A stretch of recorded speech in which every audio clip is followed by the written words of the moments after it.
ओम। क्रांति कुंज गुरुकुल में सभी का स्वागत है। तो आज हम जो टीचिंग एप्टीट्यूड में बिहेवियरिज्म थ्योरी है उसके बारे में पढ़ेंगे। ज्यादा क्वेश्चन नहीं आते हैं इससे। ठीक है। थ्योरी बहुत सारी है इसमें, लेकिन जो इंपॉर्टेंट है दो बस वही पढ़ेंगे जो आपके एग्जाम के लिए जरूरी है। ठीक है। तो इसके बाद पहली आपकी थ्योरी आती है इसमें, इवान पावलोव क्लासिकल कंडीशनिंग। इसका क्या मतलब है कि अपनी मर्जी से कंडीशन करना, अपनी मर्जी से एक डिजायर्ड रिस्पॉन्स लेना, उसको बोला जाता है कंडीशनिंग। क्या बोला इसने कि classical conditioning refers to learning that occurs when a neutral या फिर condition stimulus becomes associated with a stimulus that is unconditioned that naturally produces a behavior। अब इसमें समझ में नहीं आ रहा होगा अभी। सबसे पहले जो इसका एक्सपेरिमेंट था उसको समझते हैं कि एक्सपेरिमेंट क्या किया है इसने, इवन पावलोव ने। इसने कुत्ते के ऊपर एक एक्सपेरिमेंट किया है। इसने पहले क्या दिया, कुत्ते को खाना दिया। खाना देख के कुत्ते ने क्या बनाना शुरू कर दिया, लार, सलाइवा। ये नेचुरल प्रोसेस है, इसमें किसने भी कुछ भी कंडीशन नहीं किया है, कुछ भी प्लान नहीं किया है इसमें। ठीक है। नेचुरल प्रोसेस है, यानी कि जो स्टिमुलस था इसका वो अनकंडीशन, कोई भी कंडीशन स्पेसिफिक उसमें नहीं थी। तो रिस्पॉन्स भी क्या दिया कुत्ते ने, अनकंडीशन। इसके बाद क्या किया उसने कि खाने को हटा दिया और बेल बजाई कुत्ते के सामने। जैसे ही बेल बजाई तो कुत्ते ने कोई रिस्पॉन्स नहीं दिया। ठीक है।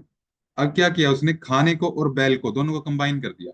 कि पहले उसने बेल बजाई खाना देने से पहले कुछ दिन तक लगातार, और फिर खाना दिया उसको। तो उसके बाद क्या हुआ, अनकंडीशनड रिस्पॉन्स आया कुत्ते का कि लार बनाना उसने शुरू कर दिया।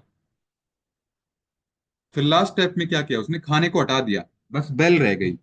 बस उसने बेल बजाई, और बेल बजाने से ही, यानी कि आपने कंडीशन स्टिमुलस दिया और अकेले बेल बजाने से ही कुत्ते ने क्या किया, लार बनाना शुरू कर दिया। तो यानी कि कंडीशन क्या आया उसका, रिस्पॉन्स आया। तो ये इसकी थ्योरी थी क्लासिकल कंडीशनिंग की। अब पढ़ते हैं इसको क्या लिखा है कि जब एक न्यूट्रल या फिर कंडीशन, जो आपकी बेल थी, वो स्टिमुलस एसोसिएट कर दिया आपने अनकंडीशनड स्टिमुलस के साथ, यानी कि जो खाना था। तो उसके बाद क्या हुआ, नेचुरली प्राकृतिक रूप से क्या किया उसने, व्यवहार में परिवर्तन किया, उसके एक नया व्यवहार उसमें डेवलप कर दिया कुत्ते ने। तो ये थी इवान पावलोव की क्लासिकल कंडीशनिंग थ्योरी। फिर इसके बाद बीएफ स्किनर की ऑपरेंट कंडीशनिंग है। ऑपरेंट कंडीशनिंग का क्या मतलब है, इसने क्या बोला है बीएफ स्किनर ने कि रिवॉर्ड एंड पनिशमेंट, दो चीजें बताई हैं इसने कि रिवॉर्ड एंड पनिशमेंट, दो चीजें ऐसी हैं ये जो किसी के भी व्यवहार में परिवर्तन कर सकती हैं। कि जैसे उसने कुछ अच्छा किया तो उसको रिवॉर्ड दे दिया, कुछ उसने गलत किया है, पढ़ाई में कम नंबर आए हैं या फेल हो गया तो उसको पनिश करना।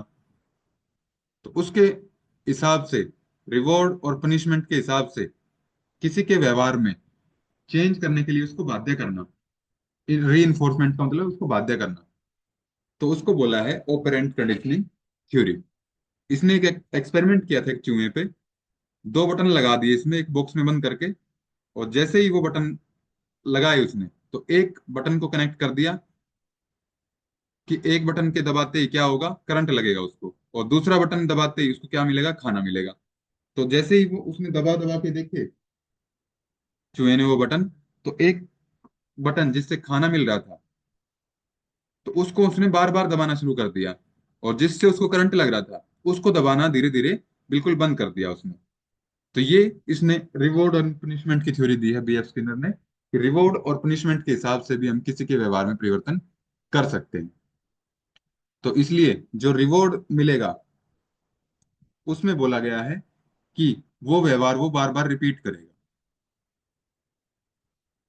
कि behaviour that is rewarded is likely to be repeated, and behaviour that is punished will rarely occur.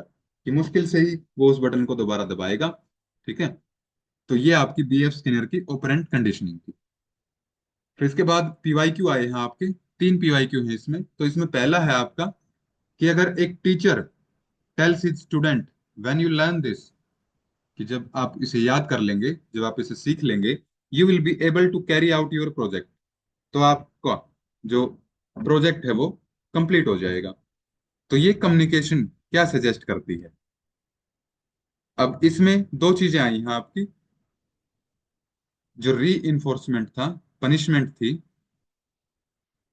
Reward को मान सकते हो उसमें, और दूसरा था आपका पनिश। तो इसको री इन्फोर्समेंट के टाइप है ये, कि बाध्य करने की टाइप है। रिवॉर्ड भी करोगे किसी को तो वो बाध्य हो जाएगा उसके लालच में। ठीक है। तो इसको बोला गया है पॉजिटिव री इन्फोर्समेंट।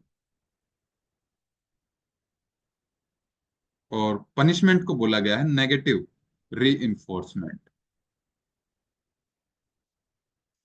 तो अब इसका आंसर देखिए, कि जब आप ये प्रोजेक्ट कंप्लीट कर लेंगे, जब ये आप सीख लेंगे तो आपका प्रोजेक्ट कंप्लीट हो जाएगा। तो ये क्या हुई? एक पॉजिटिव रीइंफोर्समेंट हुई। इसमें कोई भी सजा उसने नहीं दी है, उसको रिवॉर्ड का लालच दिया है। तो क्या हो जाएगी? Positive reinforcement. फिर इसके बाद है अगला क्वेश्चन आपका, जो फरवरी 2023 में पूछा गया है। The stimulus which does not require any conditioning for desired behaviour, जिसको किसी कंडीशन की जरूरत नहीं है डिजायर्ड बिहेवियर के लिए, तो उसको क्या बोलेंगे?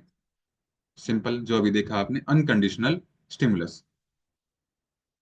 फिर इसमें लास्ट पीवाईक्यू आया आपका कि मैच रिकॉल, दिसंबर 2019 में पूछा गया है कि पॉजिटिव री इन्फोर्समेंट कौन सी होगी इसमें से। तो एक एक ऑप्शन पढ़ लेते हैं इसमें, कि withdrawal of a pleasant stimulus और application of an aversive stimulus to stop the behaviour. Withdrawal हो गया है तो मतलब पॉजिटिव री इन्फोर्समेंट वो नहीं हुई। पेन आ गया है तो पेन भी पॉजिटिव री इन्फोर्समेंट नहीं है। The behaviour increases the in frequency after the removal, removal आ गया है तो ये भी पॉजिटिव री इन्फोर्समेंट नहीं हुआ। तो ए का क्या आंसर आएगा? फोर्थ। तो ए का फोर्थ ऑप्शन देखिए, एक ही में है तो आगे ऑप्शन पढ़ने की भी जरूरत नहीं है। तो क्या आंसर हो जाएगा इसका? Option third. तो इतना ही रखेंगे आज की वीडियो में, फिर मिलते हैं अगली क्लास में।